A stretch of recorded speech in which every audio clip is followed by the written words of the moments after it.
I'm Andrea Catherwood, and I'm here to find out more about one of the most exciting new business markets in the world. Join me on a journey as I explore the people and the businesses that are driving Qatar. Voted the world's #1 airport in 2019 by passenger service AirHelp, 30 million people will pass through Hamad International Airport this year. And that figure's set to rise to 50 million by the time of the World Cup. This ultra-modern facility is a symbol of the country's connectivity and ambition. That ambition clearly doesn't end there. As I drive along the Corniche into Doha's city centre, I'm struck by the beauty of the Dow Harbour and the inspiring new West Bay skyline. Modern-day Qatar has been built on oil and gas, and while hydrocarbon remains a backbone to the economy, a major diversification strategy is well underway, including a multi-million-dollar infrastructure project. No longer an OPEC member, Qatar's stock exchange continues to surge and was one of the world's best performers last year, with more than 20% returns. Keen to find out more, I'm going to speak to Youssef Al-Jaida, CEO of Qatar Financial Centre. You only have to look out the window here to see the huge amount of building that's going on. But in terms of infrastructure and transport, there's a lot happening too, isn't there?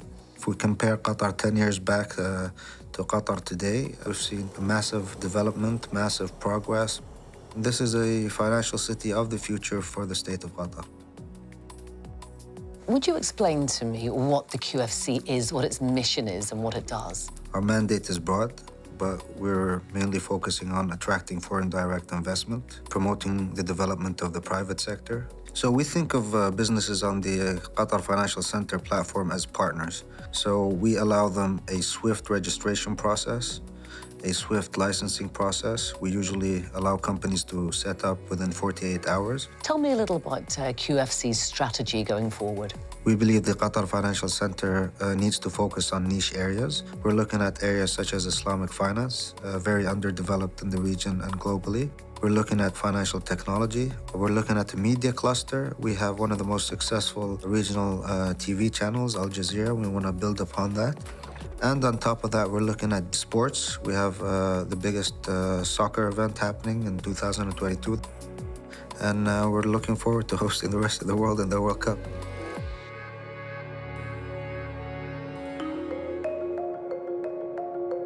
Whatever your business, these days, connectivity is key. So I've come to downtown Doha, where a $5.5 billion regeneration project has turned one of Qatar's oldest hubs into a futuristic smart city. This is Mushirab Properties. You can't see them, but in more than 100 buildings around me are over 500,000 sensors, enabling everything from smart security to automated waste collection. It's a dazzling scale, and it's going to lead to cutting-edge business opportunities, not least for the financial community, which will sit at the heart of Mushirab Properties. Clark Williams from the company behind the Smart City tells me more. The vision was to create a new city based on the past, but thinking forward to the future. We are the smartest and most sustainable, fully built city district in the world.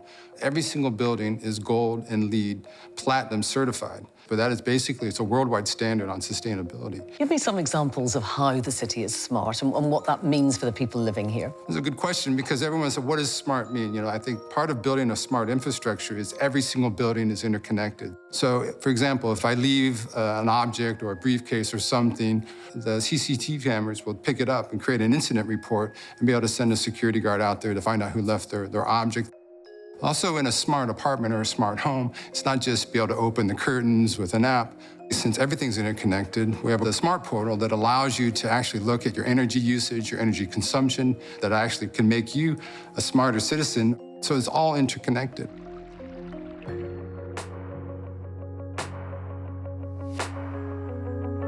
The company that started life over 30 years ago as the Doha Telephone Exchange is today leading the digital charge. It's now called Ooredoo, and it's a key partner of the QFC. I met Ooredoo's Thani Al-Malki at the Qatar National Library. Ooredoo means I want in Arabic. So it's actually giving what the customer wants, whenever the customer wants it. We are providing fiber to the home. We are providing 5G services. We were actually one of the first companies in the world to provide 5G services commercially. Do you see yourselves as digital enablers working with businesses to try and give their customers a better experience? We want to give SMEs in Doha the chance to scale up their businesses. So we have state-of-the-art data centers so they can host their services. So they don't really have to think of security, cyber attacks, and have a hassle-free operation. We want to make Qatar one of the best connected countries in the world. The country is getting easier to navigate and is now cited as the most hospitable and open country in the Middle East by the UN World Tourism Organization. In 2010, a program was initiated to revolutionize the local transport system. This includes the Lusail Expressway, which connects the south of Doha with the city of Lusail to the north, home to one of the stadiums that will host the World Cup. Meanwhile, beneath my feet, builders are busy constructing Doha Metro. 37 stations will link the whole city. Phase 1 opened in April 2019, and the construction continues. Whether it's by land, air, underground, or even by sea, Qatar is a place that's on the move, and it's never been easier for international travellers to get around.